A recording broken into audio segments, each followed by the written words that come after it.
You are listening to the Unleashed and Aligned podcast. I'm your host, Felicia Dom, certified life coach, Reiki practitioner, and chakra guide, here to help women find deep love and interconnection within themselves.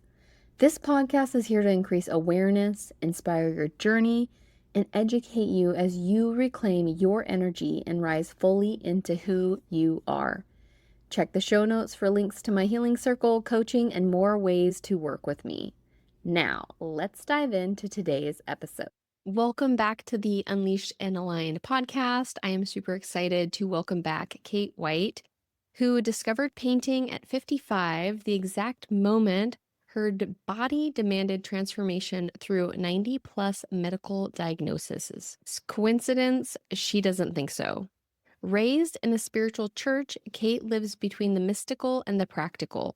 Her journey includes stink bugs becoming her spirit animal during meditation, killer wasp entering dying patients' rooms, feathers floating through at perfect moments, and consistent appearances of dragonflies, crows, and cicadas as divine messengers. Dimes appearing as spiritual confirmations, most recently a quarter and a penny disguised as one. Through her embrace method, Kate teaches that synchronicities are your body's way of confirming you are on the right path. Currently reversing near-cirrhosis while building her body Odyssey program, she's proof that divine timing doesn't wait for the perfect circumstances. Her message, you are not weak, broken, or incapable. You are just out of touch with elements trying to reach you through perfectly timed coincidences. Sometimes your medicine isn't the phoenix, but the humble stink bug that arrives at exactly the right moment to show you how you survived. Kate brings magical but grounded wisdom about recognizing divine timing in everything from buzzing hand signals, energetic gifts, to dowsing rods, choosing paint colors. So every time I read Body Odyssey, I always want to be like body yada yada. I know, me too. So I've got one of my logos that is body yada yada. Oh, yeah. I love that. All right. Welcome back to the podcast. I'm super excited to have you here.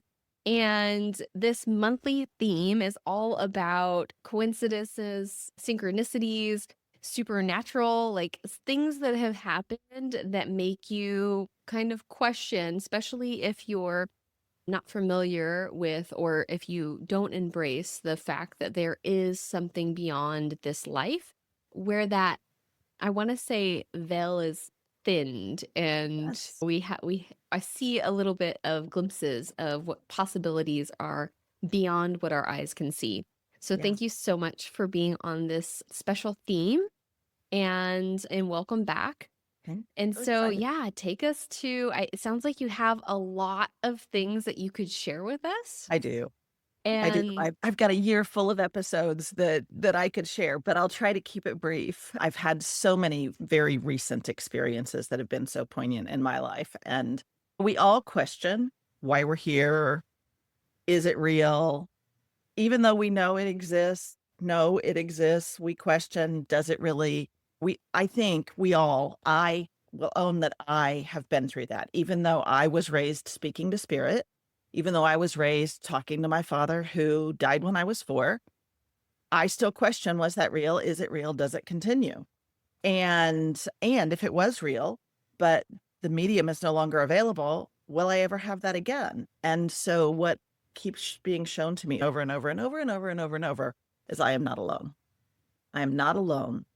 And the people who walk with us on the other side, or at the higher vibration, is the way I was raised believing, which is the other side. When we transition, we raise to the higher vibration. That when we chose to come to Earth, we chose to become a denser vibration. That's what holds us here.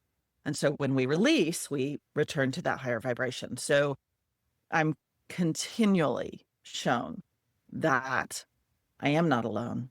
I am of spirit. I am guided. I am supported. And there are symbols everywhere. Everywhere. From peeling an orange and having a piece fall off in a heart shape when I'm feeling sad, to the reference to the cicada-killer wasp coming into the room of a man I was sitting with in hospice, my daughter-in-law's father. I sat with him for the last 6 weeks of his life, and our hope was that he was gonna make it to physical rehab and then alcohol rehab and then make reparations in his life, and what happened was his liver gave out, he had cirrhosis, very severe, and just overnight, he ended up in hospice, and there was a very busy day coming. I knew people were gonna be coming to visit, and I just was questioning, had I done the right thing? Had I made the right, because I was his healthcare representative, had I made the right choice to go to hospice, or should I have been doing more measures to support him and the cicada-killer wasp, which is like a 3.5-inch Oh, wasp wow. carrying a little cicada, which is a little 2-inch critter, and that's what they do. They capture a cicada and they then fly it down into their nest, which is most of the time in the ground. The cicada-killer wasp flew into the hospice room in the double doors and flew up into the window. Wow. So what does that, is there a So significant it meaning to that? is. Okay. So David is the man's name, and he was a person who talked and communicated through song. He had a song for absolutely everything, and I would often joke, "Your second language is music." And the cicada's symbolism is the song of life, because the cicada comes out of the ground every 7 to 13 years. There are 2 different varieties, and every 7 years they come out and they buzz in the trees, and they have this high-pitched song. And often, if you're sitting outside, you can't even hear the person next to you because the song is so loud of all of the cicadas who rise out of the ground at approximately the same time, and they leave little shells because they morph out of the shells, and they're all over trees, and, like, I've Wow. got 15 of them right outside my door on the house. We have it taken off. So, they come out in the summer and they sing that song. So, the cicada's symbolism is the song of life. And so David, being the man who speaks through song, is represented by the cicada, who is the song of life. The cicada-killer wasp is the symbol of killing or taking or the transition of the song of life Oh. into death, into and through death. And so the cicada-killer wasp flew into the room. I tried to usher it out and it dropped the cicada. And we got the cicada-killer wasp out, but the cicada itself was already deceased. And so that was the second cicada that had presented itself to us, to David and I. And so knowing that the wasp escorted the cicada into the room was like death was here to escort David, and it was time, and I did make the right choice. Yeah. And it was just this very I've never seen a cicada-killer wasp take anything high, first of all, into an indoor space. Second of all, I have them all over the outside of my house, and they burrow down into my garden, and they're there. And I'm not afraid of them, and I'm not afraid of death. And so everybody else in the room scattered, went to the hall. There were witnesses to it. So I videoed it because it was just too unbelievable. But that was just this beautiful message that it is time. And the song of life does come to an end for all of us. And that doesn't mean the song is over. It means that it's time to permit this person to make the transition that he was ready to make. And the very next thing that happened, literally 5 minutes later, I was sitting outside and my adrenaline is through the roof, and I'm just trying to do my breathing and calm down. And my daughter points up, and there's this feather just floating through the double doors. Oh It my was this gosh. the hospice room had big, beautiful double doors that you could create a patio outside the room. It was probably the most beautiful house this man had ever been in. And it was just seeing the feather float. I kept the feather and I kept the cicada, and they'll go with him when we do a ceremony for his body. Just those Wow. that's just one of those tiny little symbols that if you pay attention and then you investigate what is the symbolism of this item, it could be you finding a dime on the ground, which I do. Some people find nickels. I'd never heard of nickels until a nurse at hospice, but some people find quarters. My mother says, I don't want dimes, I want dollars. And she's out there looking for that. But I find dimes, and I have for decades. And I knew they were dimes from my daddy. Yeah. And I find them when I am questioning, am I doing the right thing? Is this, and that I'm putting together now. When do the symbols appear? When I question, is it right? when I question, when I ask for a sign. And I don't necessarily say, "Oh, spirit, give me a sign." I just go, "Am I doing the right thing? Is Yeah. this right?" And then pay attention because you've asked a question and it's going to be answered. One way or another, it's going to be answered. So pay attention to what happens. Pay attention to the songs that come on radios. Pay attention to things you drop or things you trip on or things that fly in your door or songs that just come in your head that aren't even on the radio, but you're going, "Why am I singing that song?" There's probably a message to that. It's either a time in your life that you knew that song that you're going, "Oh, this is like that time. This Yeah. is a message that's coming through." There's that question, was the cicada-killer wasp coming in the room a coincidence? I choose to believe it was divine timing. It was almost exactly 24 hours before he passed. Wow. It was just it So was was he coherent at that time? no, No. no, and that's why I had to make the choices. He was coherent 48 hours before, and then had a day of he was coherent, but unable to speak, and then he transitioned into incoherence, and so those were Oh, the okay. the choices we had to make. Yeah. So when that cicada came into the room, which I'm like, now I'm curious if we even have any out in the Pacific Northwest, because I don't think I've ever seen one or heard of one. But did you know at that time what that symbol meant? I knew what the symbol of the cicada was because I had already been investigating that and looking at why he was very jaundiced when I found him at his home and took him to the hospital, and so when a person is jaundiced, often sunshine is one of the treatments, Mm. and David just loved being in the sunshine. So we convinced the doctors that it was healthy for us to go outside every day. So I took him outside for about an hour every day. And there was a fountain outside when he was at the hospital. And so there were often dragonflies and cicadas and butterflies and hummingbirds and all kinds of different messages that would come, and the dragonflies would buzz David. They would just Mm. buzz all over him, and I would say, "Look at those dragonflies, they're buzzing you, they're buzzing you." "Oh, city girl, there are bugs. You're just a city girl. You come out to the country, there are bugs everywhere. These dragonflies are everywhere." The symbolism of a dragonfly, it's another one who spends 2 to 7 years in the water before it emerges and then transitions into this life, and so one of its messages is transformation. It is transmutation of the life under the water and coming out into this next life. And every time the dragonfly would buzz, it's like questioning, are we flying into a new life, or is this the symbol that he's about to make a transition into a Right. place where he has wings? Because the nymph underwater doesn't have wings and it lives where lotuses live, in the mud.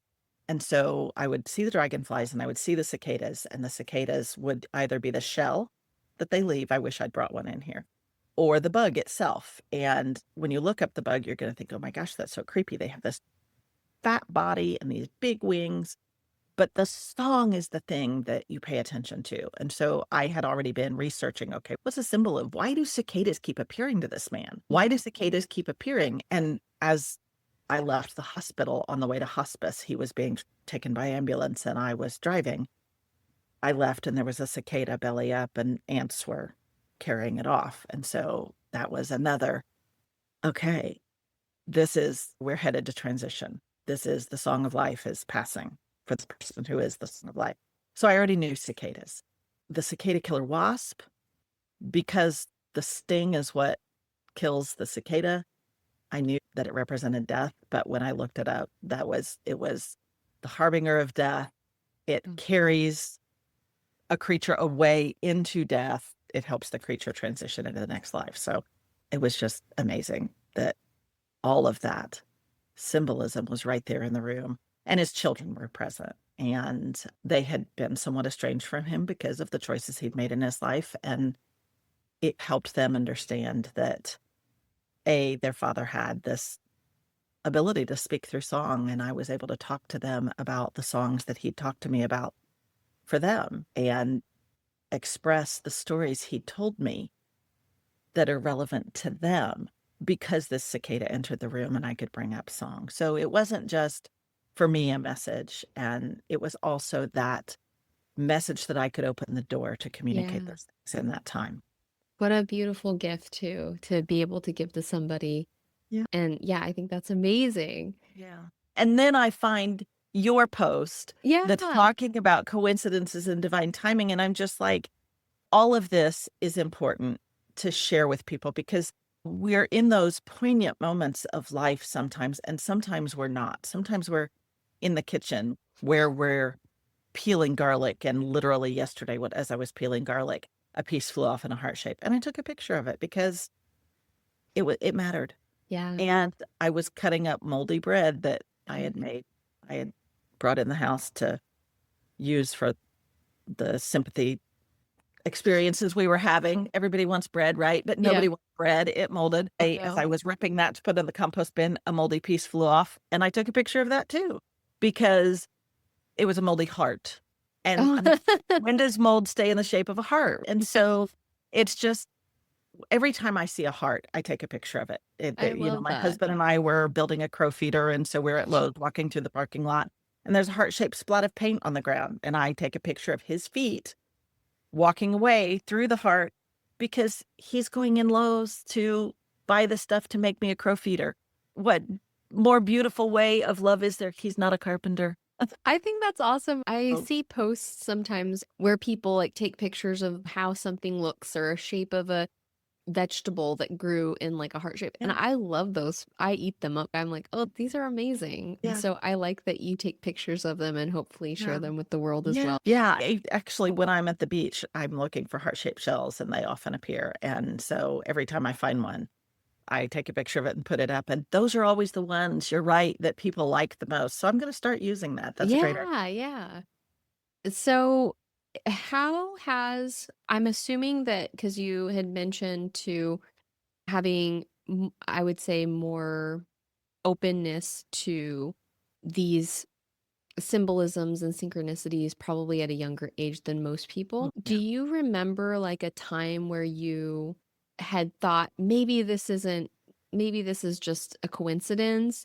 And when it switched, when you were like, oh no, actually, I'm just trying to think for the person that maybe has randomness happen in their life and they're like, how can you tell me that Yeah. this is not just a coincidence and this is more than that? I can tell you as an adult a time that happened because I was finding dimes and I researched, are dimes more prevalent?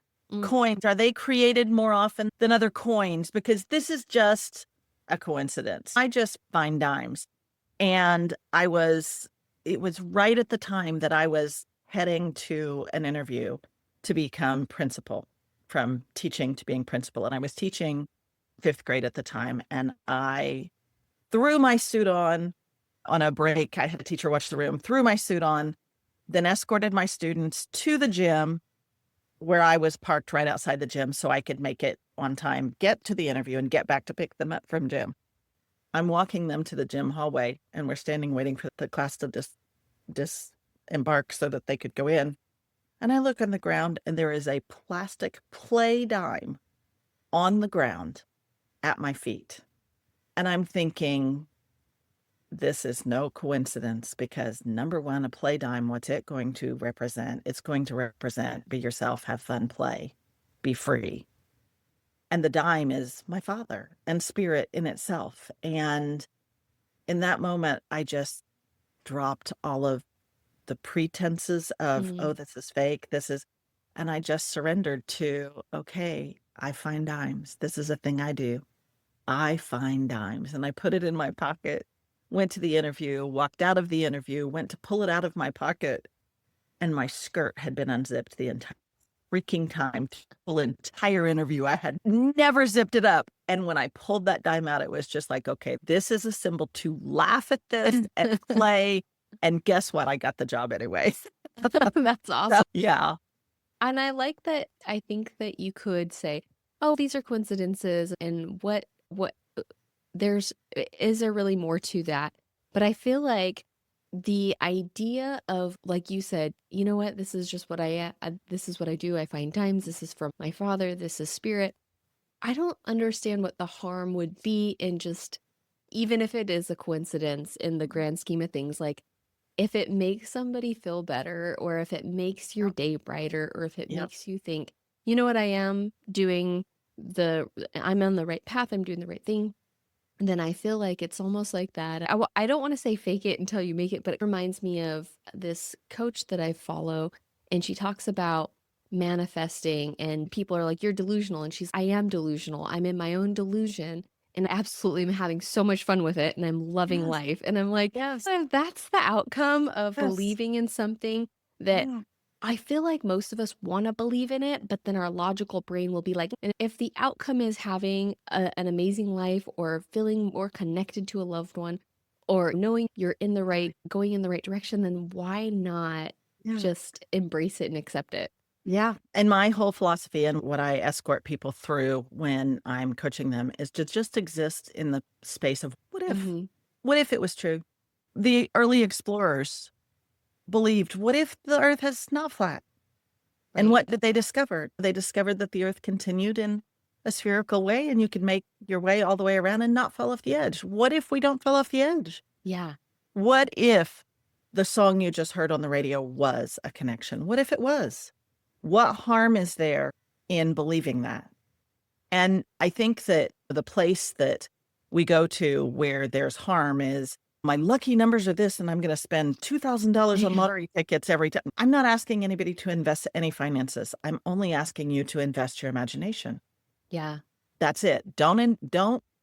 I don't use it to decide where my money goes. I don't use it to decide, what I invest in. I use it to affirm that the decision I was already making is the one I need to go with, or that I'm lucky enough that I'm getting ready to go on a retreat to Bali.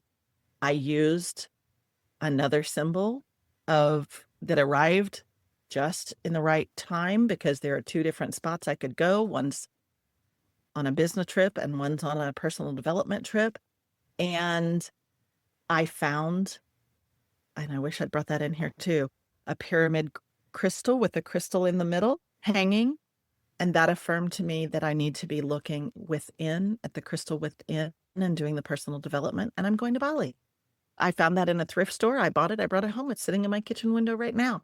I use that as affirmation to help me because that's what I wanted to do. That's what I'd asked for my birthday and Christmas and birthday next year for my husband. And that affirmed that was the right question to ask. So it's just those little, I'd already decided that's what I wanted to do. That's where my heart was. And then I get this beautiful crystal formation, Yeah. leaded glass pyramid with a crystal hanging in the middle that somebody made in stained glass and thrifted. And then it ended up in a thrift store, for heaven's sakes.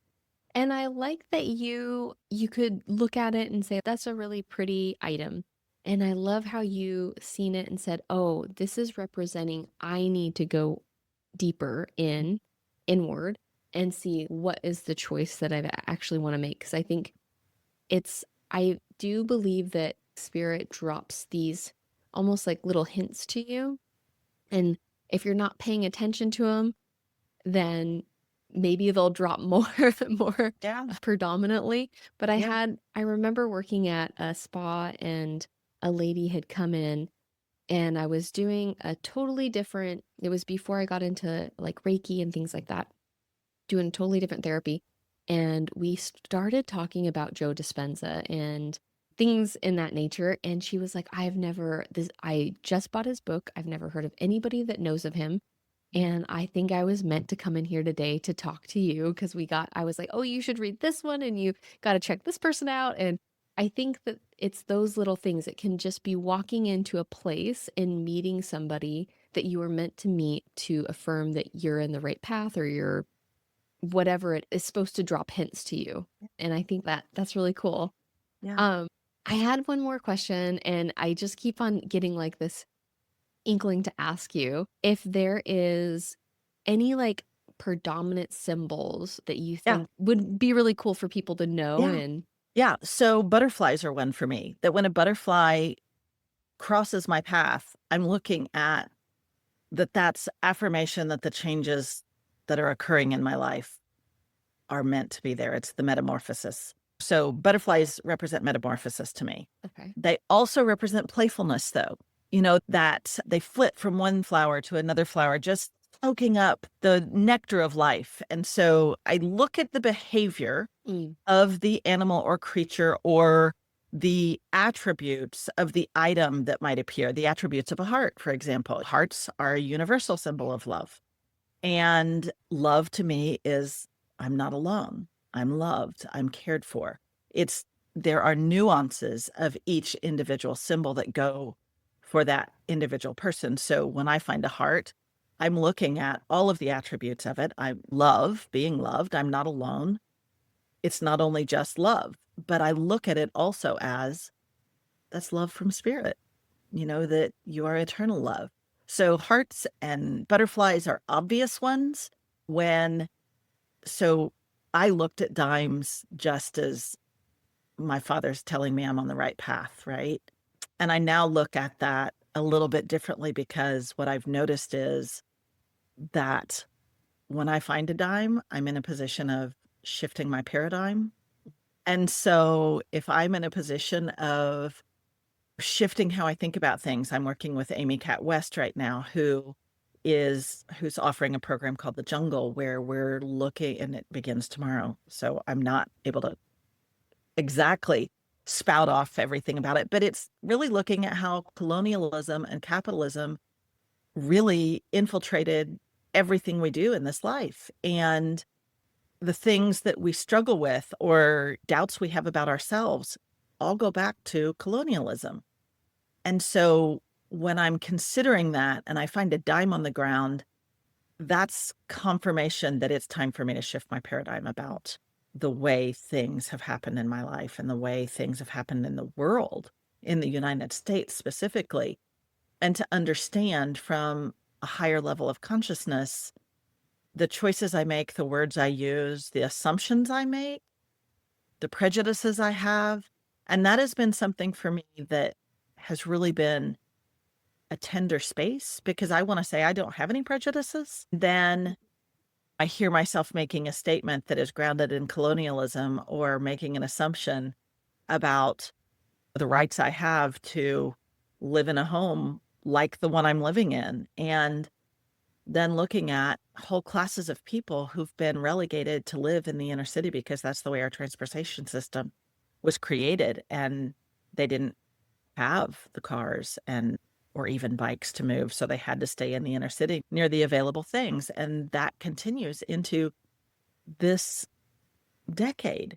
And looking at dimes as that, okay, Kate, it's time to embrace this new paradigm. Somebody else might look at it as abundance. A dime is abundance. We've brought this symbol of abundance in. And honestly, that's what I would always assume is, okay, abundance is headed my way. Yay, rah. Yeah. Thanks, Daddy. And now it's really using that dime in the way in a higher level. So I think there's this spiral that we do, that we begin in the center and things are really very simple and very concrete. And then the further you go outside the symbol or the spiral, the larger the spiral gets, the more you are scooping up information from Father Sky and from Mother Earth and from the whole universe and creating this paradigm shift of looking at the symbols that occur, the songs that happen, the people you run into, the person that calls you when you were just thinking about them. Everybody I talk to has had that happen to them at one time or another in their life.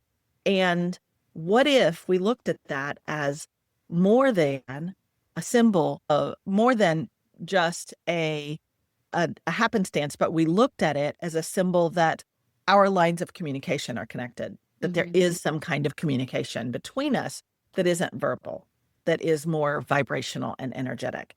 And what if we imagine living in that realm of energy, and that in that realm of energy, we can attract to us the symbols or the messages or the experiences that affirm what we're doing, or open the door to possibility, open the door to possible magic in the world. It doesn't have to be that only a few people are connected on that energetic level. It's something that we as humans have the option to experience if we choose to believe that what if. Yeah, I love that you mentioned that looking at it in like a more simplistic way and then venturing out of the sphere and moving and understanding a little bit deeper, because I was just going to ask you how your kind of journey was through looking at a dime in one way and then evolving in that message. And I think that's really important. It's like, in one sense, you're getting the messages and now you're open to it. It's almost when you develop your awareness. Yeah. It's the simple thing of recognizing the thought that you're having about the thing. Yeah. And maybe it's after the fact. And then you journey towards, now you're thinking, oh, I'm observing my thoughts in the moment. And now I have the ability to shift those thoughts and really make decisions in a conscious way instead of an unconscious way. Yeah. And you're like developing that as you go. So like the Yes. more that you can notice symbols and put that meaning on it that you have, the more that you see them, the more you're going to realize, oh, this symbol is actually meant for, or recognize what the symbol means.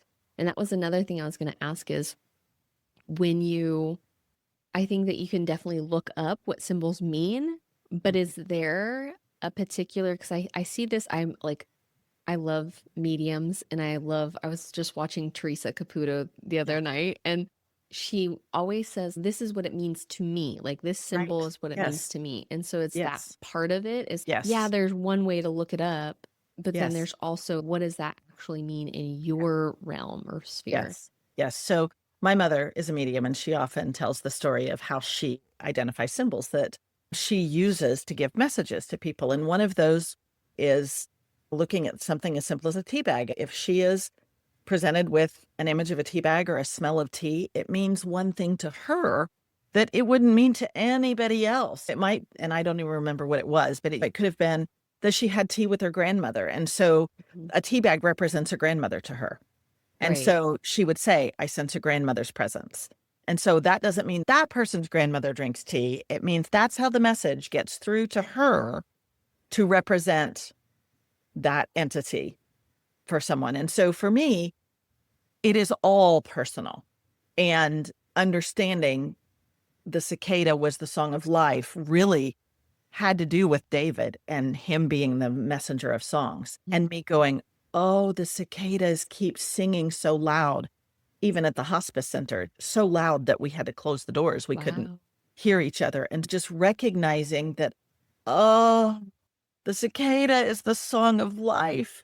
And the cicada-killer wasp is escorting that song into its next experience. And so what the cicada-killer wasp does is takes it into its burrow and it feeds the larvae over the summer. And so that cicada gets to become that next level of gift to the universe. And so I was able to see that not only was the cicada dying, but the cicada was being given the gift of transitioning into a much more beautiful experience or expression of the life than the one that appeared to be here in this world, the one of alcoholic, the one of choosing alcohol over his children. But in the end, what he chose was the fight to be back with his children. And if we look at just his life, what are the gifts that he could have given in being that alcoholic to his children? He could have given them the gift of resilience. He could have given them the gift of understanding they were independent and could do this life independently and didn't have to rely on someone else. He could have given them the gift of forgiveness, which may not be given yet, but might be given in 2 decades. It might be, what role did he play here? And I'm looking at the same thing for all the symbols that come. What role do they play in the world, in existence? What role does a hawk play? A hawk is a hunter. A hawk is a predator. A hawk screams when there's danger. A hawk screams when they're hunting.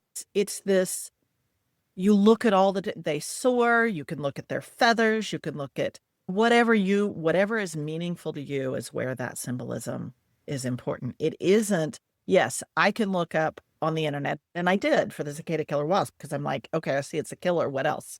And the mythological symbolism is also important, because that's symbolism that has been passed down for centuries, for eons. And there are ways to also embrace mythological or literature or worldwide symbols of the creatures or the objects or the symbols, or an anchor. Yeah. An anchor isn't just to hold a boat in place. An anchor is also understanding that's something that keeps you in place. It's this heavy symbol of staying grounded, of putting your feet on the ground to remain in place. It is of being tethered to something that is important. Yeah. There are so many ways to look at that. It really is important for you when you begin this journey to really look at it as, how is it important to you, before Yes. you go looking for symbolism outside. And then look at that for confirmation. Oh, wow. Yeah, that really is something that I is a way that people Yeah, look so at it's that. like looking at the aspects of the thing, looking at the like mythological portion of it, looking at the way it moves. So, like you were saying with the butterfly, like what is the act it's doing? And then what is it representing in you? Is there an actual meaning for you beyond that Yes. meaning? Yes. Is it so? If you see an anchor, is there a way that you need to be grounded? Is Yeah. there a way that you need to put your feet on the ground? Is there a way that you need to stand tall in your decision making? Is there a way that you need to be strong, like the metal that holds a giant yacht in place, or a cruise ship? Is there a way that you need to be present in your life in a way that perhaps you were floating around before?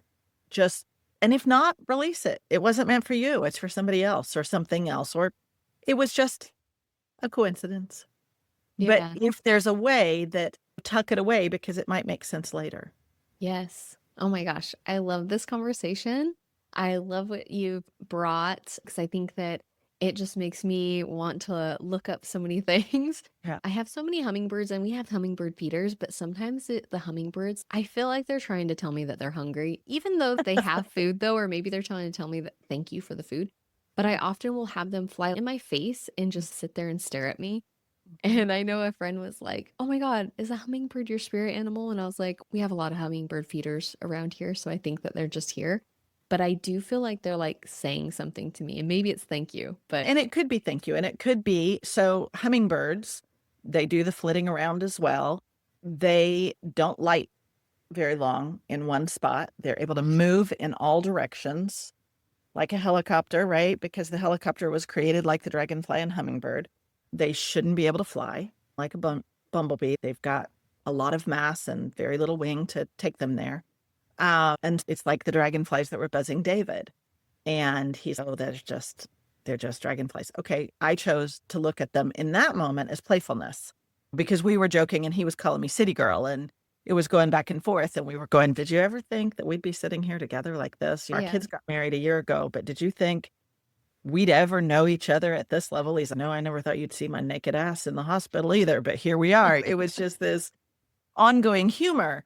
And so it was playfulness. But when it happened so quickly that he declined, it was then looking back at that symbol and going, oh, Hmm. transcendence, transformation, making a transition into something, into a new life.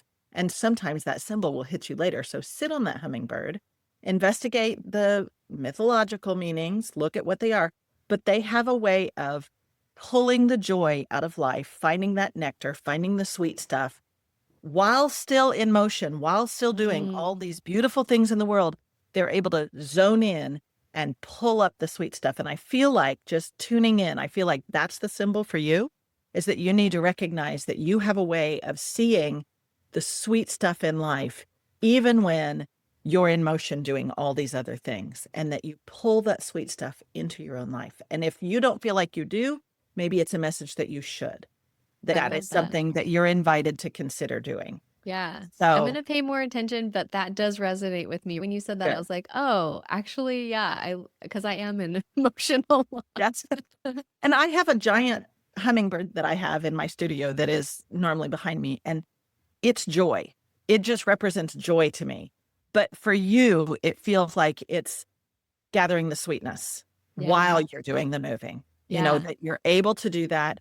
And if you don't feel like you're able to, maybe look a little closer because I think you already are. Yeah. Yeah. I feel like I do. Oh my gosh, this has been such an amazing conversation. And thank you for bringing so much light to these symbols and their meanings and how we can look at them on a deeper level in our life. Yeah. I think it's such a beautiful reminder of that this world is beyond what we can just see with our eyes, and there's so much more to it if we want to look beyond that. So thank you so Yeah. much for joining me again on the You're podcast. welcome. And I just have one more thing I'd like to offer. The way that we look at symbols, the way we pull them in, is just like the title of your podcast. We release and go unleashed, and then we get aligned with Oh, I love that. who we are and how that symbol might apply to our lives. So what a beautiful offering you offer the world in so many different ways that unleashed and aligned can mean something different to so many people, but how beautifully it applies to this very topic. Yes. Oh my gosh, I love that. Thank you again for being on. Thank And you. yeah, come back anytime. We love having you on. Okay. Thank you so much. Loved it. Thank you for tuning in to Unleashed and Aligned podcast, where your true power lies within, waiting to be unleashed. Remember to stay aligned with your authentic self and keep pursuing a path to growth and fulfillment. And if you enjoyed today's episode, please consider giving the podcast a 5-star review. And don't forget to like and subscribe for more inspiring content. Until next time, continue to unleash your potential and stay aligned with your purpose. Thank you for listening.